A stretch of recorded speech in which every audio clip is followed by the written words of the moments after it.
Wild Robot by Peter Brown, the New York Times bestseller. The Wild Robot, words and pictures by Peter Brown.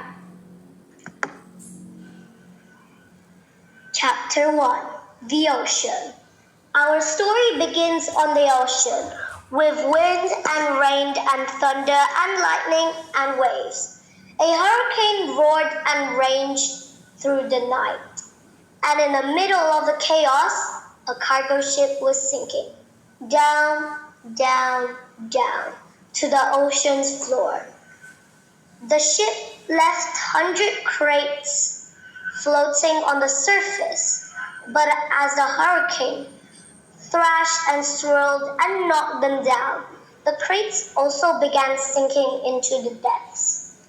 One after another, they were swallowed up by the waves until only 5 crates remained. By morning, the hurricane was gone. There were no clouds, no ships, and no land in sight. There was only calm. Water and clear skies, and those 5 crates lazily bobbing along an ocean current. Day passed, and then a smudge of green appeared on the horizon. As the crate drifted closer, the soft green shape slowly sharpened into hard edges of a wild, rocky island. The first crate rode to the shore on a tumbling, rumbling wave, and then crashed against the rocks with such force that the whole thing burst apart. Now, reader, what I haven't mentioned is that tightly packed inside each crate was a brand new robot. The cargo ship had been transporting hundreds of them before it swept up in the storm. Now only 5 robots were left.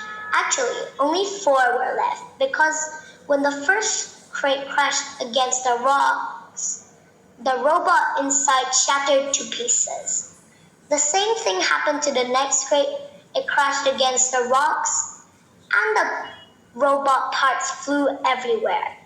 Then it happened to the next crate, and the next. Robot limbs and torsos were flung onto ledges. A robot head splashed into a tide pool. A robot foot skittered into the waves. And then came the last crate. It followed the same path as others, but instead of crashing against the rocks, it sloshed against the remains of the first 4 crates. Soon, more waves were heating it up out of the water. It soared through the air, spinning and glistening until it slammed down onto a tall shelf of rock. The crate was cracked and crumpled, but the robot inside was safe. Chapter 2, The Otters. The island's northern shore had become something of a robot's gravesite. Scattered across the rocks were the broken bodies of 4 dead robots. They sparkled in the early morning light, and their sparkles caught the attention of some very curious creatures. A gang of sea otters were romping through the shallows when one of them noticed the sparkling objects. The otters all froze. They raised their noses to the wind, but they smelled only the sea. So they cautiously crept over the rocks and took a closer look. The gang slowly approached the robot torso.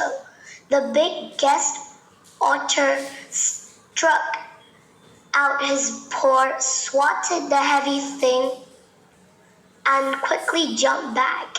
But nothing happened, so they wriggled over to the robot hand. Another brave otter stuck out her paw and flipped the hand over. It made a lovely clinking sound on the rocks, and the otters squeaked with delight. They spread out and played with the robot's arms and legs and feet.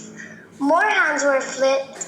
One of the otters discovered a robot's head in a tide pool, and they all dove and took turns rolling it along the bottom. And then they spotted something else. Overlooking the gravesite was the one surviving crate. Its sides were scraped and dented, and a wide gash ran across its top. The otters scrambled up the rocks and climbed onto the big box. 10 furry faces poked through the gash, eager to see what was inside. What they saw was another brand new robot, but this robot was different from the others. It was still in one piece, and it was surrounded by spongy packing foam. The otters reached through the gash and tore at the foam. It was so soft and squishy, they squeaked as they snatched at the fluffy stuff. Shreds of it floated away on the sea breeze. And in all the excitement, one of their paws accidentally slapped an important little button on the back of the robot's head. Click. It took a while for the otters to realize that something was happening inside the crate. But a moment later they heard it, a low whirring sound. Everyone stopped and stared, and then the robot opened her eyes.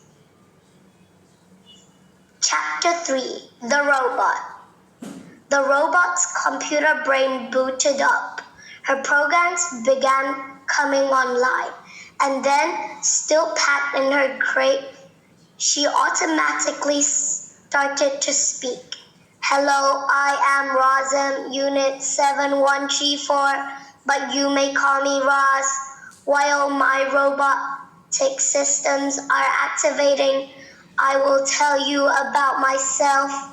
Once fully activated, I will be able to move and communicate and learn. Simply give me a task and I will complete it. Over time, I will find better ways of completing my tasks. I will become a better robot. When I am not needed, I will stay out of the way and keep myself in good working order.